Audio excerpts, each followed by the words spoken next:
আসসালামু আলাইকুম। কেমন আছেন আপনারা সবাই? আশা করি আলহামদুলিল্লাহ সবাই ভালো আছেন। তো আমি অনেক ভালো আছি। আজকে রৌদের ভিতরে কিছু কাজ করছি, বুঝছেন? মাথার একটু ব্যথা হয়েছে, তারপরে একটু কেমন জ্বর একটা ভাব আসছিল। তো আজকে অনেক কিছু করলাম। আবার বিকেলে আর মাজরার কাজ করিনি। বিকেলে আবার খেজুর প্যাকেট করছি, খেজুর বাছলাম, এগুলো প্যাকেট করলাম।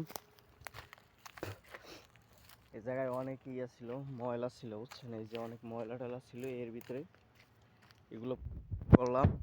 লেবু গাছ আছে, মালটা গাছ আছে অনেক, এগুলো পরিষ্কার করলাম। তারপরে যে এই যে এখানে আপনার অনেক শাকসবজি লাগাবো, তো এই জন্য মানে এগুলো পরিষ্কার করলাম সব কিছু। এখানে লাউ, করলা, তারপরে কাঁচামরিচ, লাল শাক এগুলো লাগাবো, এই কারণে এদিকে সম্পূর্ণ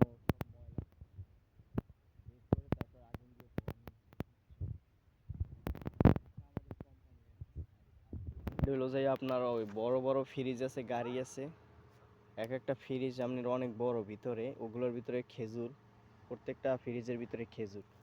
আর এটা হলো একটা মাজরা, বুঝছেন? এগুলো আগে ছিল না, এই কয়েক বছর হয়েছে মানে এই গাছগুলো লাগানো হয়েছে। এই যে লেবু গাছ আছে, তা মরে গেছে, পানি দেওয়া হয় নাই তো, এই কারণে।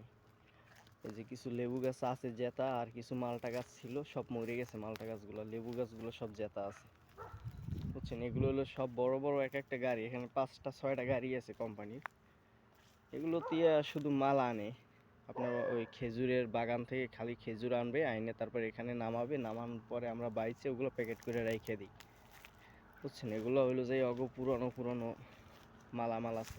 আর এমনিতে অগো পার্সোনাল গাড়ি আছে, এক একজনের অনেক বড় বড় পার্সোনাল গাড়ি আছে।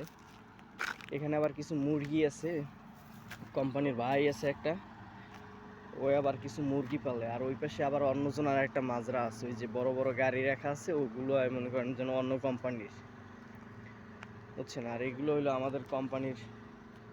এখানে অনেক পুরনো পুরনো কিছু মালামাল আছে, এই যে দেখতেই পাইতেছেন আপনারা।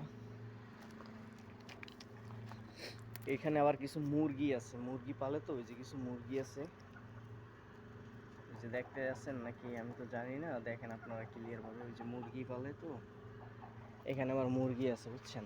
আর আমরা এই জায়গায় আপনার মনে করেন যেন উপরে চাঙ্গের মতো দিয়া, তারপরে রড দিয়া, লোহা দিয়া, তারপরে এইখানে আপনার চাং করে লাউ লাগাই, আর লাউ গাছ উপরে উড়ে দেবো, আর হলো যে করলা গাছ, আর লাল শাক তো নিচেই দেবো, মরিচের গাছ এই সাইড দিয়ে লাগাই দেবো চাইরো সাইডে, কারণ সামনে তো রোজা আসতেছে।